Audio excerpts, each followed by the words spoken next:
From our studios around the world, this is Eat Well, Travel Better, the Business of Food Travel podcast. Every month, we bring you the world's culinary tourism industry professionals and share with you strategies, tactics, and information that help make you a more effective leader, communicator, and professional in our culinary tourism industry. I'm your host, Eric Wolf. Thanks for listening. Welcome to episode 56. Today, we will be speaking with Anita Mendiratta.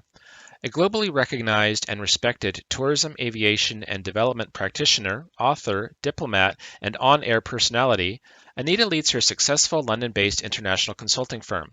Most recently, Anita has taken on a critical global role of trusted advisor of government and business leaders seeking to navigate through the impact of the recent pandemic, guiding short, medium, and long-term decision-making to enable strong, equitable, inclusive, and sustainable recovery, always tapping into her innate ability to feel the heartbeat behind the economic, social, political, and environmental dynamics of nations. Anita is also honored to be Special Advisor to the Secretary General of the United Nations World Tourism Organization and Strategic Advisor to CNN International. Anita, welcome to the Business of Food Travel podcast, and thank you for being on the show today.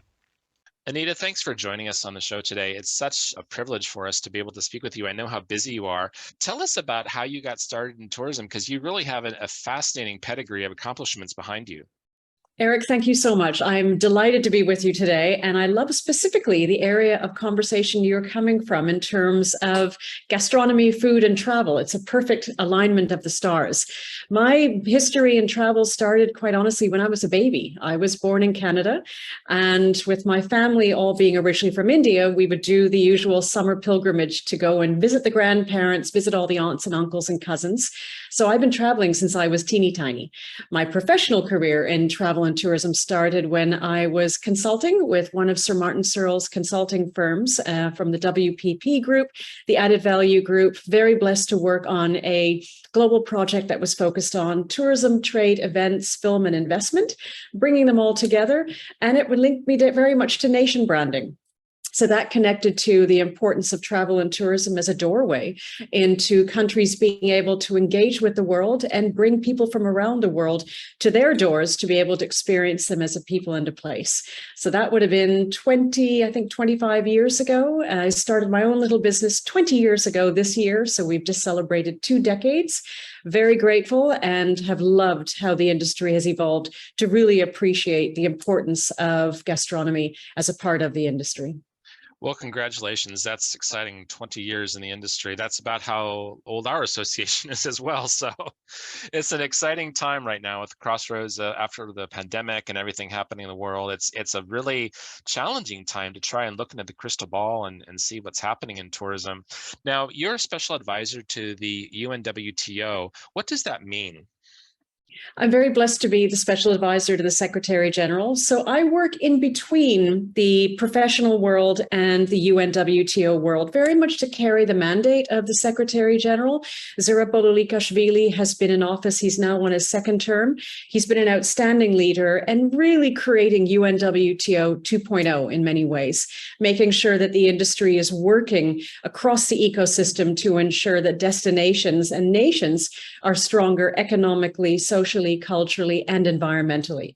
So all of that work is there. I work very much as an extension of his office and his mandate, as I mentioned.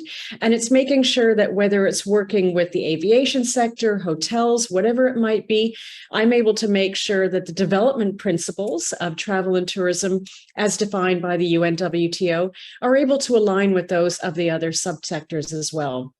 That's been incredibly important now in the last 2.5 years. As you know well, Eric, our industry was broken. The global pandemic brought the industry to its knees with shutting down of borders and skies. And as a result, we have a chance now to re-engineer as we rebuild the industry in the future and make sure we don't build back better, but we build forward better. So it's very important that the UNWTO and all it stands for and all of its expertise is able to align with entities like the WHO, WTO, ICAO, UNESCO, et cetera, to make sure that, again, the benefits of travel and tourism are felt right through economies, societies, and cultures, not just purely from a travel and tourism perspective. Sure. Well, it makes good sense. And I've tried to bring the message to our industry as well and say, look, let's look at the silver lining in this cloud. Yes, it's been horrible. A lot of people have either died or lost their businesses. That's all horrendous. But if we have to try to be positive. We have to try and find that nugget of something positive that happened. And I think that it really made everyone pause and stop and think and really rethink how we do business, how we treat each other, reevaluate what's important, and realize, wow, maybe we should not be putting sauces in plastic ramekins anymore. Maybe we should stop using plastic straws. And you see this nonstop imagery on Sky News and really all throughout the media, the polluted oceans, the cleanup on the beaches, the dead wildlife and marine life. It's just horrendous. And I only hope that we'll learn from this terrible experience that we're at a breaking point and we either have to change or the earth won't be here anymore. Indeed. And I think you make a really important point, and I'm a firm believer, and I've been saying it for the last 2 years, that Mother Nature knew what she was doing. Our business, our industry was growing 3 to 5% for the last 10 years. We were outpacing other industries. We were too busy to focus on sustainability, diversity, equity, taking care of employees. And so she thought, okay, you think you're too busy? Let's just stop for 2 years. So we have a chance to really rethink how we as an industry grow forward. And again, make sure that we are rebuilding in a way that's stronger and truly sustainable. Also, one of the benefits of this last 2 years from an industry perspective is absolutely, as you say, huge prayers for all the loss of lives and livelihoods, which means we need to honor this last 2 years by making sure that we don't just move forward and try to get the arrivals back, but recognizing that the value and the values of travel have changed. And this is where, Eric, your part of the travel and tourism community is so important, because the value of food has really come to the fore as an extension of why people travel. We always talked about gastronomy tourism, the importance of the culinary experience, but now people are really seeing that by being locked up for 2 years, literally, food and traveling the world through food was a way to keep people connected to the world, even when they couldn't pull out their passports and travel. So gastronomy tourism, food and travel has become a really critical part of why people are now traveling, and there's a heightened appreciation for it. So the timing for you could not be better. Well, we couldn't agree more. And in fact, one of the things we tried to point out during the pandemic and the lockdowns is we did surveys and we saw that people were cooking more at home and they were asking their families, their friends, their grandparents for recipes. How did grandma make those cookies that I loved, or that special holiday cake, whatever it was. And people had the time and they learned how to cook again. And I think it's a breath of fresh air when people are so used to going to the grocery store and getting already prepared takeaway food. You just pop it in the microwave. But now you couldn't do that. So you had to do food delivery and maybe walk to your corner grocer if they were open, talk to your parents about those family recipes, try to recreate them at home, shop locally as well, very important. So whether they were farms or farmers markets, the green grocer, the honey producer, all of a sudden those businesses really came to the forefront as essential parts of local economies. Indeed. And there's another element as well that's really important about what you're saying, is the teaching children how to cook at home became a really important part of homeschooling. So if you look at it, for instance, it's a company called Eat to Explore. So it's Eat to Explore. And they create food kits where parents could actually teach their kids geography and culture of countries through preparing food. Because we all know how parents really struggled with the concept of homeschooling. What a more fun way to teach geography, culture, travel than by getting kids to cook together and opening up their little passports and stamping the country that they've just cooked from. So it allowed the entertainment and the edutainment to come together at the same time in a way that allowed cooking and food experience to then become a vehicle for schooling as well. So there's been some really interesting innovation that's taken off because of the pandemic. Similarly, I'm sure you've heard of the Taj Hotel Group and how they created an entirely new food service, which, exactly as you're saying, home delivery, the Cumin brand was created. So it's Taj cooking, Taj menus, the Taj expertise, now being able to be home delivered in India. So there's been some really interesting ways in which people have been forced to innovate, but these innovations have actually continued after the pandemic and after our doors have been able to open. And we can't lose that. We can't lose those learnings. I love that. And I'd like to go back to what you were saying about the kids cooking different foods from their own, well, from different cultures and getting their passports stamped. I really like that. And I don't think anyone is going to find fault in children trying to explore. But I'd like to talk a little bit about cultural appropriation in food and national identity. And one of the examples I always love to use is how Americans will go to Italy and expect spaghetti and meatballs, for example, and it doesn't exist there, or chicken parmesan. And Americans will get quite irate that they can't have the dishes that they know. And then you have things like, I remember I was doing some work in Seoul, Korea, and the guests there, my hosts, were very excited that Italian food was all the rage. So they took me to the Hilton Hotel, where a Korean chef made a allegedly authentic meal with ingredients all imported from Italy. And the food was good, but I have to think, well, is that cultural appropriation? Is it just fusion? Is it doing something different? Is it okay? What are your thoughts on this? Because it's quite complex. Yeah, it is indeed. It's an important aspect of what people anticipate the role of food to be in a travel experience. I think what's important about what you're saying to me is that your hosts were lovely in wanting to make sure that you were enjoying a meal that they felt you would really be able to celebrate and appreciate. And yet you were in Korea, probably wanting Korean food. And it's a challenging one because ultimately food has now become an incredible part of national pride. And that's one of the blessings, again, where people are recognizing that people are traveling halfway across the world, not to have the food from a country that they've just come from, but what people define as home cooking in their own places. So I think the cultural transfer, the migration of food is very important to be able to recognize of. That is a key motivation of why people are traveling. They want to know what people have at home. Interestingly, we've got, for instance, in the global community, brands like Trafalgar, where they have this program known as Be Our Guest, where they're literally allowing you to go inside and go and dine with a local family in Italy, being part of going to the market, purchasing the produce, cooking everything together, and sitting down with the family itself to be able to get closer. So the ability for culture to become a bridge of people connecting much more closely in their homes together has made the travel experience much richer, and we can't lose that. So it's lovely that your hosts were wanting to make sure that you had a meal that they could really feel proud of, whereas interestingly, their home cooking is their national pride. And that's the opportunity for us in the industry to make sure that people know that when we travel to their destinations, we're doing it to celebrate the way they already live, not wanting them to change that in any way and make it artificial. You're absolutely right. I remember many years ago, I was on Fiji and I was at one of the native dance exhibitions. And they said, "Do you want a drink?" And I said, "Do you have any beers?" And they said, "Yes, we have Heineken and Budweiser." And I said, "Well, do you have any Fijian beer?" And they said, "Well, we do have Fijian beer on the island, but we only sell Heineken and Budweiser here." And I said, "Why is that?" And they said, "Well, because that's what people want." And I wanted to ask, are you sure that's what they want? Have you surveyed them, and how many people would purchase Fijian beer if it was on the menu? And the price difference was considerable. The European or American beers were $10 a bottle, and the local Fijian beer was $2 a bottle.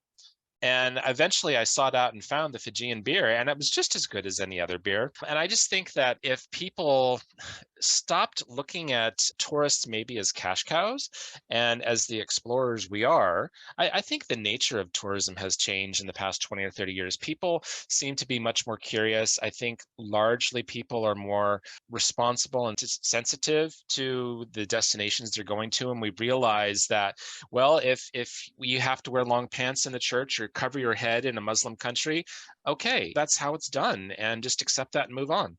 Indeed. And I think that you've raised a really important point, because pre-COVID, we were growing too rapidly. And we know that words like overcrowding were coming very much into our regular conversations. And understandably, local communities were getting fed up. Their argument being that, yes, we want travel and tourism, but not that much, that we can't walk down our own streets, that prices have gone up and we don't have access to natural resources because they're being channeled into the industry. And so what's interesting now is that travelers are very conscious as well of their footprints. They don't necessarily want to not only spend $10 on the Heineken, They don't want to come a country having to ship all this Heineken in from somewhere else. They want to have a beer that, as you said, it might not be as good as a Heineken, or it might be as good as a Heineken. Whatever it is, it's what the locals are drinking. And that's what you travel to experience. So we need to be really careful about what we anticipate places want us to experience versus what we're actually going for. And you said it earlier about, did they ever ask? Now is the opportunity for destinations to ask travelers, why are you really coming here? And I think they'll be pleasantly surprised simply to understand that it's because travelers want to experience someone else's way of life, not their way of life halfway across the world, transferred and imported into another place. We need to, again, open up the world very carefully and make sure we're making conscious decisions that only leave footprints, and make sure that the destinations we go to, we never forget we're guests. We are not entitled to walk into a destination, walk into someone's home without knocking on the door and taking off our shoes. That's someone's home. And if we ever forget again that we are guests and we get back into that entitlement mindset, we're in trouble, and we've wasted the last 2 years. I agree with you. I also think this is an opportunity for destinations to really focus on the regional cuisines. And I think there are culinary stereotypes. And I always talk about the paella in Spain, which is native to the Valencia area near where I live. And the tourists get off the cruise ships in Barcelona. They walk along Las Ramblas and they see all these signs for paella. And then you go to different parts of Spain, like you can be in Madrid and you'll see all these restaurants in touristy areas offering paella. And I'm thinking about, well, what about the wonderful dishes from Andalusia or Extremadura or Galicia that, yes, you can find some, but I think at least Spain as a country, I think has really kind of missed the boat when it comes to celebrating national cuisines in favor of simply putting the cultural stereotypes forward. In Italy, you've got pizza and pasta, and forget all of the roasted meats and roasted vegetables they do. Or Greece, it's gyros and spanakopita. And of course, no one would eat anything else when you go to Greece. And that culture, that culinary culture is just so fascinating and rich.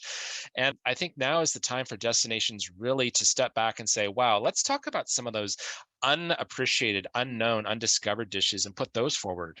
Indeed. And I think I love what, because even when you started the conversation, you spoke about Americans traveling to Italy and coming across pizza.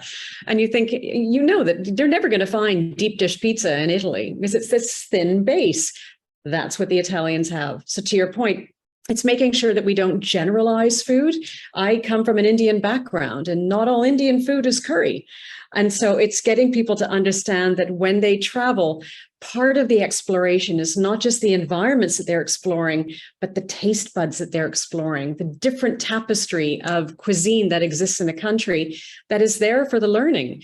But we as an industry need to make sure that we don't dilute that down by making everything pizza and pasta. It's our responsibility to put the spotlight on what the ingredients really are and why they differ, as you say, different parts of the country.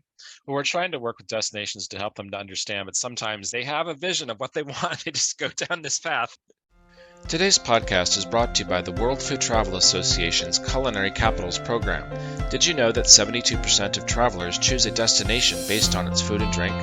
Now is the perfect time for smaller, lesser-known destinations to get on the radar of the world's food lovers. But travelers can't find the next great food destination if they don't know anything about it.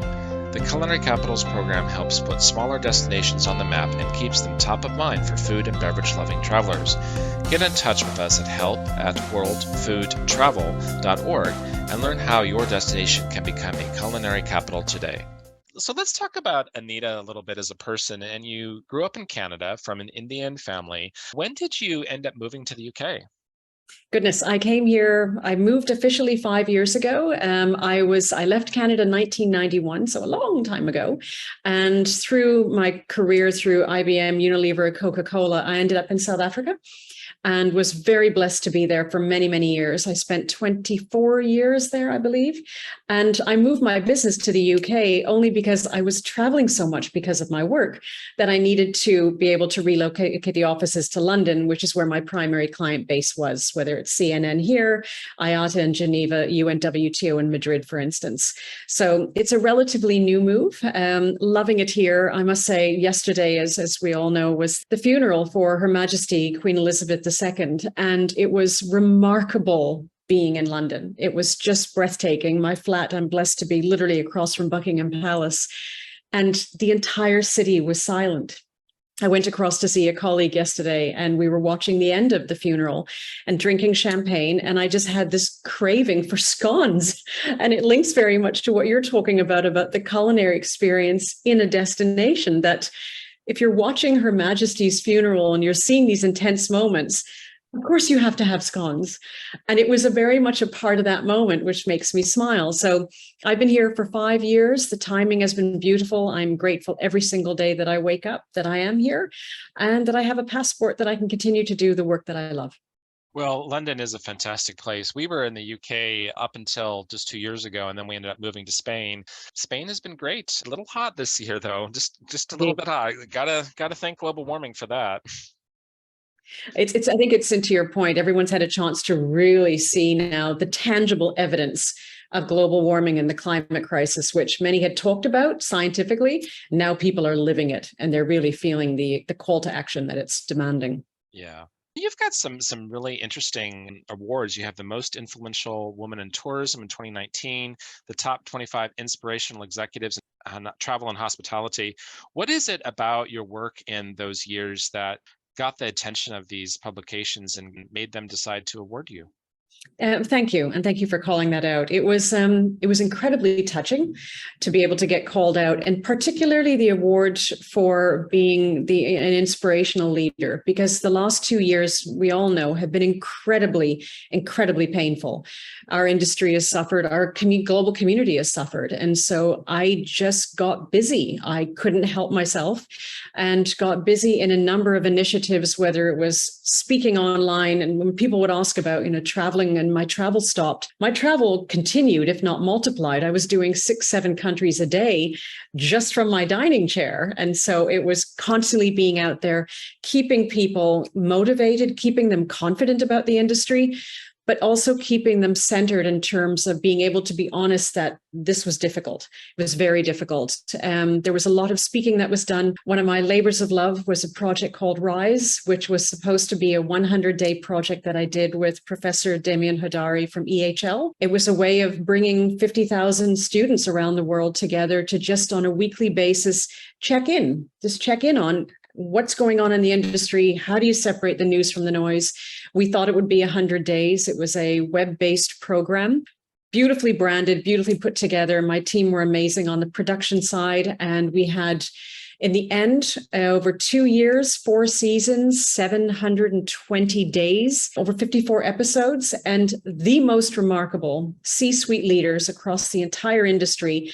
Not one said no. They all showed up. And what touches my heart about that award is that it wasn't about being powerful in the last 2 years. It wasn't about being able to be this individual that's standing up there and lifting the heavy weights of the industry. It's just keeping everyone connected and confident and honest that it was hard. We've never gone through an invisible crisis for over 2 years, sustained. Some leaders run to the fire, some leaders run from. I dove right in. And so it's nice that it kept some people buoyant and confident to come back to an industry that we all love, but that we know lost a number of people around the world.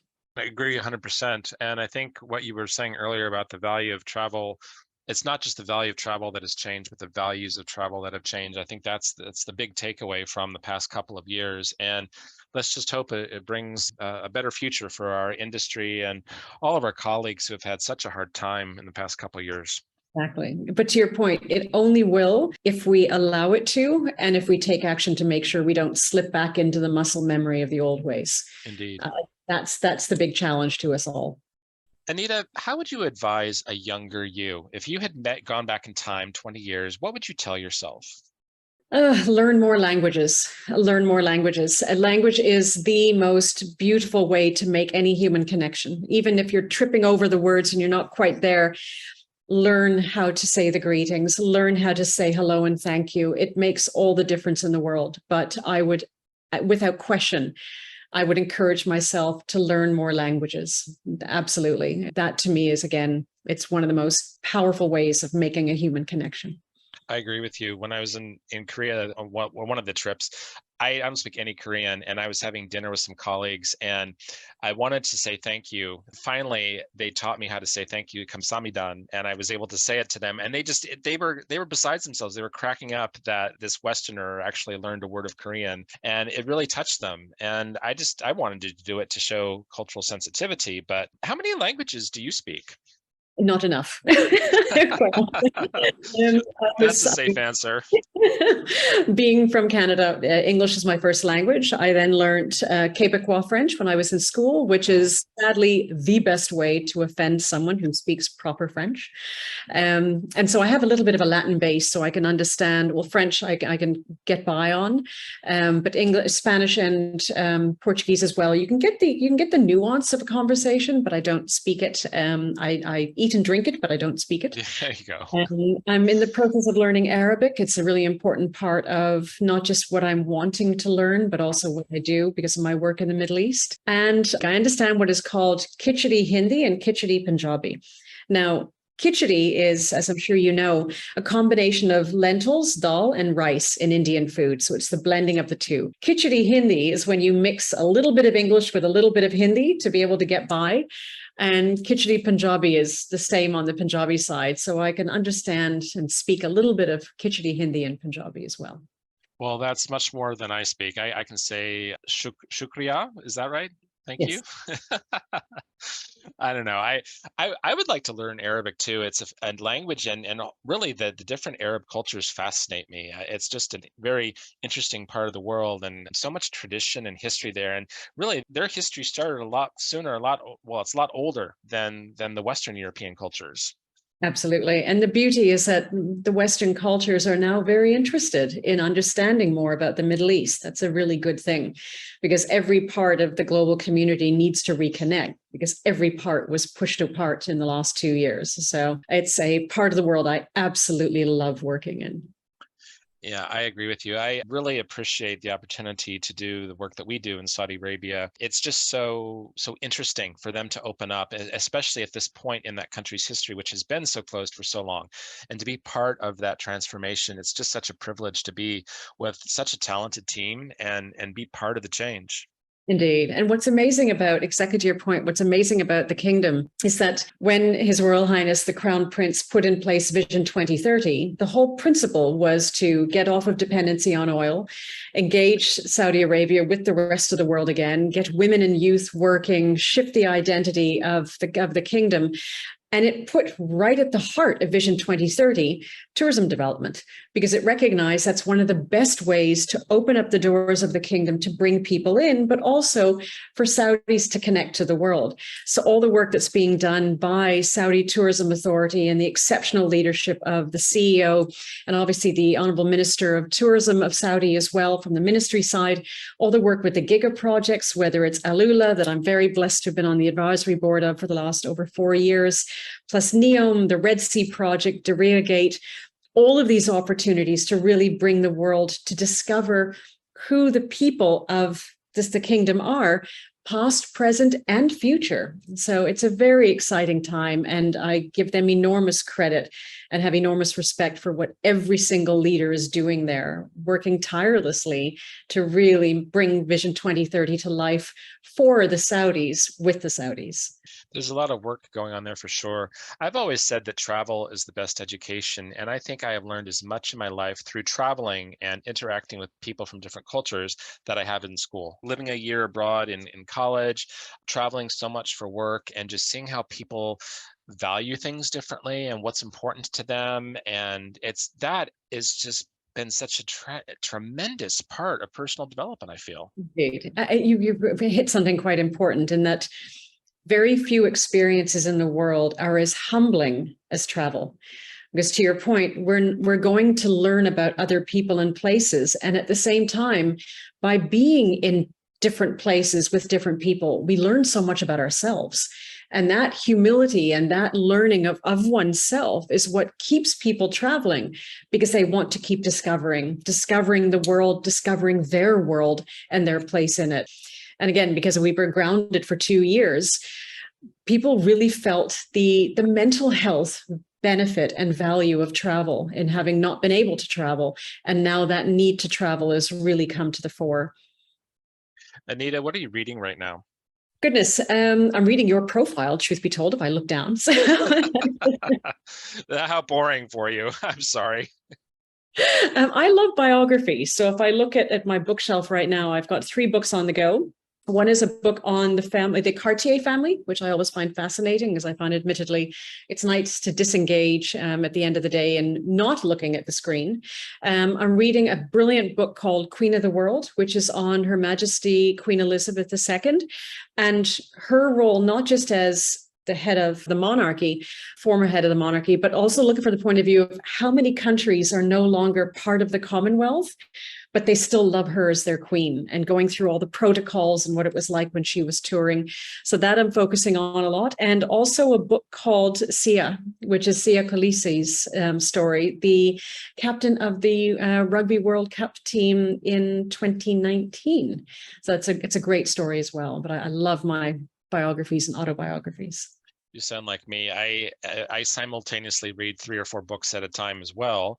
I'm kind of thinking about just going back to paper books because even though I like the flexibility of being able to read something on an electronic device, I just feel like I miss the touch of the paper, and I miss the ability to completely turn off, because even on your electronic device you still have the volume control and you might click something and the screen goes off, and there's still some kind of technical involvement.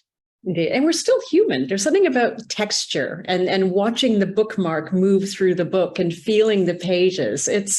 I love that experience. And exactly the same, that even if it's heavier to carry a book while traveling, I'd rather carry it, because there's just something glorious about sitting curled up on a plane, reading the book, turning the pages, and just seeing the progress you've made in that flight.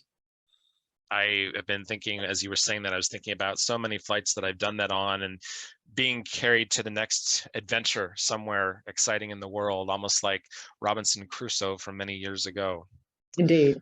So, do you have a quote from someone else that you love or that you say frequently? Oh, goodness. There are a few. It's a great question. One of the ones that I love is the one by Victor Hugo, in saying that there's nothing more powerful than an idea whose time has come. I absolutely love that. And that's what I was saying about you and the great work you do. Your time has come. The importance of food and travel. Now is the time, because there's such a heightened appreciation for not just the culinary experience when traveling, but the sharing of that experience with local communities when you're in their home. I think that's magic. Another one of my favorites is the one about that Michelangelo always refers to when people asked, how did he create the statue of David? And he makes that lovely expression in saying that David was always in the marble. He just had to chip away at the marble to set David free. And I find that when I'm doing a lot of the advising work with my clients, whether it's heads of ministries, heads of business, heads of state, helping them get through these last 2 years, so much of it has just been helping them chip away at the marble. And then they knew when they'd reached the person that they needed to be and the leader they needed to be when it was time to come through. And it's been glorious being able to watch how leaders have really evolved and transformed in the last 2 years, not just as leaders, but as people, because there was no professional and personal line in the last 2.5 years. All of those lines got erased. So it's been a real blessing to watch all of those Davids rise from the marble. So those would be my 2 favorites. I love that story. That is so deep. Think about it, and he's right. I mean, the figure of David is in the marble, or Yeah. the figure of Mona Lisa is on the canvas. It just needs to come to the surface. Indeed. I love that. Anita, let's say that you're traveling to a big city where there's not an easily identifiable culinary culture. So it could be a New York or Sydney, Toronto. There's many culinary cultures that you could enjoy in any of those cities. What would be the one go-to dish that you would look for that type of restaurant that night? And when you first arrived, what kind of food would you be looking forward to having? Interesting. Admittedly, it's actually not restaurants. I love street food. I love being able to walk around. So to your point, if I've traveled long haul and I'm on the ground, I like being able to walk around. Hopefully the weather's warm in the evenings, and whether it's grabbing a pretzel from a vendor in New York or dim sum on the streets of Asia, and whether it's if I'm in Thailand or if I'm in China, I love that. I always think that the best food doesn't come off of a menu. And it's when you get these little tiny places that, to me, those are the most sensually absorbing and enjoyable culinary ways of doing it. They're types of food I don't eat when I go out on the streets, or if I'm in a country. Primarily, I usually don't go for Indian food, only because I grew up in an Indian family and both my mother and my father were exceptional Indian cooks. So I can never top that anywhere else. But I think as a national or in a region, Asian food is usually my favorite. Yeah, I love that too. Is there anything else that you'd really like to talk about? Firstly, I just want to thank you, Eric, because I think what you are doing is incredibly important. I think what you're doing in bringing people together around the industry and this dimension of it is important, but that's only a fraction of it. You've kept people talking. You've kept people going in this last 2 years, even before, as you said, 20 years, and your time has come.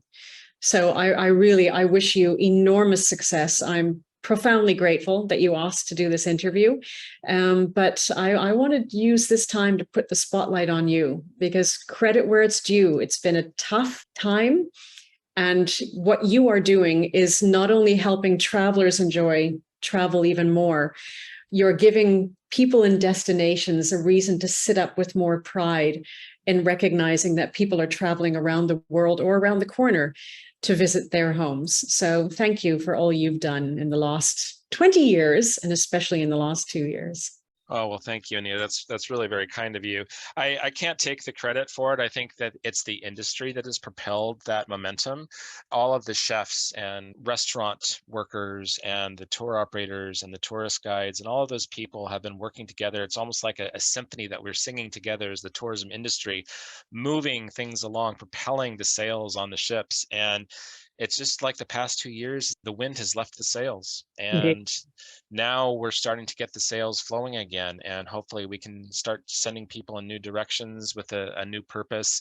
It's an exciting time to be in right now, and it's a terrifying time to be in right now. I've thought about, what if I was someone in my 20s just getting out of college? What would I be doing for a career? So many people have contacted us at the association looking for jobs, and we're full. We can't hire them. And I try to give some job advice when I can. But if you said, what's the world going to be like in 10 years? I don't know that I could tell you. Indeed, but you've raised something very important, and I mean, all of us that are, I was going to say elders, but I just aged both of us. Sorry, we're doing that. We are constantly getting asked by especially young people, how do I do this? How do I find a job? How do I get into the industry? How do I stay in the industry? And I find what's really important is guiding people and not just defining what they want to do, what do they not want to do? Because if this is an opportunity for us to reinvent and relook our futures, being clear on what we don't want to do is as important, because the value of work has changed as well. And we see it. Our industry is struggling because so many people have left the industry. And we really look at how we care for people in the industry to give them the confidence and the reassurance that they are as valued as the travelers who are coming to our doors.